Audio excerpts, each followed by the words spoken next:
বাংলাদেশের এক শান্ত গ্রাম। গ্রামের নাম ছিল চন্দনপুর।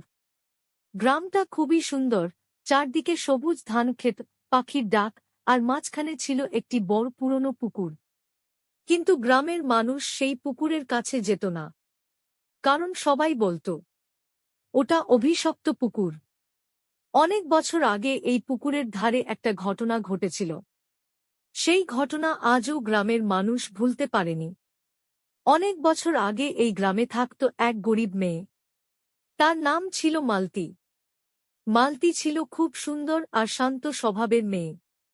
কিন্তু গ্রামের কিছু খারাপ মানুষ তাকে নিয়ে মিথ্যা অপবাদ দিল। গ্রামের লোকেরা না শুনেই মালতীকে দোষী মনে করল।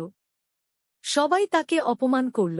এক রাতে কান্না করতে করতে মালতী এই পুকুরের ধারে এসে দাঁড়াল। সে আকাশের দিকে তাকিয়ে বলল, আমি যদি নির্দোষ হই, তাহলে এই অন্যায়ের বিচার একদিন হবেই। এই কথা বলে মালতী পুকুরে ঝাঁপ দিল। পরদিন সকালে মানুষ তার মৃতদেহ পুকুরে ভাসতে দেখল।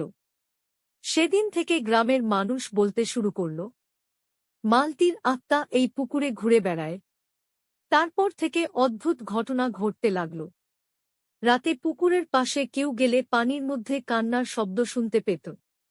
কখনো কখনো দেখা যেত পুকুরের ধারে এক সাদা কাপড়া মেয়ে দাঁড়িয়ে আছে।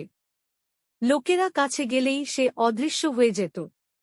ভয়ে কেউ আর রাতে ওই পথে যেত না। অনেক বছর পর একদিন শহর থেকে দুই বন্ধু গ্রামে বেড়াতে এলো।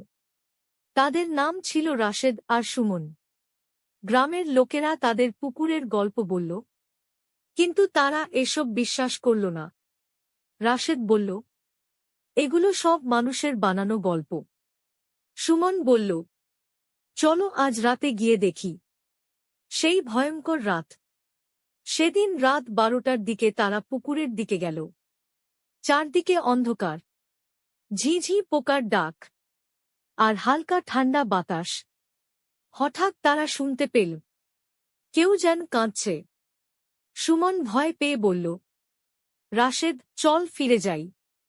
কিন্তু রাশেদ বলল, না, দেখি তো। ঠিক তখন তারা দেখল পুকুরের ধারে একটা মেয়ে দাঁড়িয়ে আছে। তার গায়ে সাদা কাপড়, চুল এলোমেলো। মেয়েটি ধীরে ধীরে তাদের দিকে তাকাল।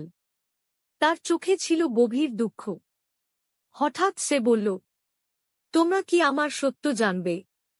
রাশেদ ও সুমন ভয়ে কাঁপতে লাগল। সত্য প্রকাশ।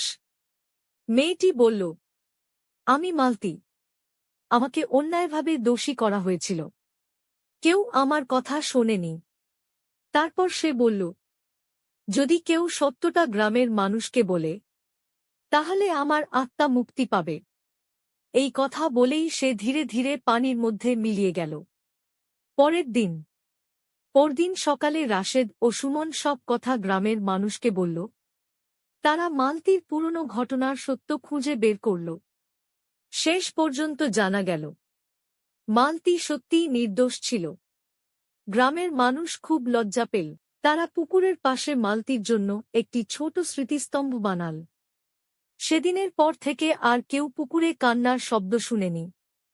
লোকেরা বলত, মালতীর আত্মা অবশেষে শান্তি পেয়েছে।